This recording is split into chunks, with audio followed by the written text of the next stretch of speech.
மாவட்டத்தினுடைய பால் உற்பத்தியாளர்களின் வாழ்க்கை தரத்தை மேம்படுத்துவதற்காக இங்கே ஒரு பால் பண்ணை அமைக்க வேண்டும் என்ற நீண்ட நாள் கோரிக்கையை ஏற்று நம்முடைய மாண்புமிகு முதல்வருடைய ஆட்சியில் 54 கோடி ரூபாய் மதிப்பீட்டில் 1 லட்சம் லிட்டர் பால் கையாளுகின்ற திறன் கொண்ட ஒரு டயரி பால் பண்ணை இங்கு அமைக்க இருக்கின்றோம்.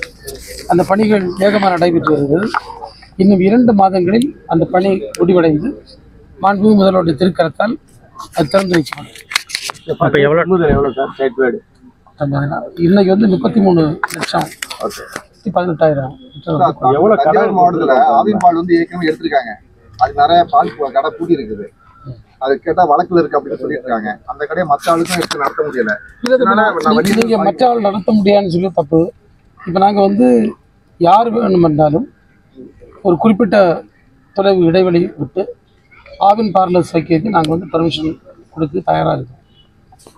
நிறைய பேர் புதுசாக எடுத்துருக்காங்க. ஸ்டேட்மெண்ட் எடுத்து நடத்திட்டு இருக்காங்க. அதில் ஒன்றும் பிரச்சனை இல்லை. தஞ்சாவூர் மாவட்டத்தில் நிறைய இடத்துல எடுத்து பூட்டி கிடக்கு. நிறைய ஆவின் நிறைய பூட்டி இருக்கு. தனியார் எடுத்து தனியார் எடுத்து தனியார் எடுத்து வந்த பிறகு அது தனியார் எடுத்து நடத்தாமல் இருக்கு. ஒரு நிமிஷம், தனியார் எடுத்து நடத்தாமல் இருக்குன்னா தனியாருக்கு பிரச்சனை.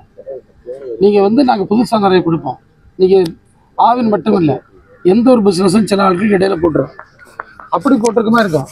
அது புதிதாகவும் நாங்கள் நிறைய தொடங்கிட்டு இருக்கோம். பழையது சிலது புட்டியிருக்கலாம். அப்ரோச் பண்ண எவ்வளோ கடன் கொடுத்துருக்கோம் சார்? இந்த 1.5 ஆண்டுகளில் 1000 கோடி ரூபாய்க்கு மேல் விவசாய பெருங்குடி மக்களுக்கு கடன் வழங்கியிருக்கின்றோம். சார் நியூ ப்ராடக்ட்ஸ் சார் ஏற்கனவே 200 சம்திங் ப்ராடக்ட்ஸ் இருக்குது.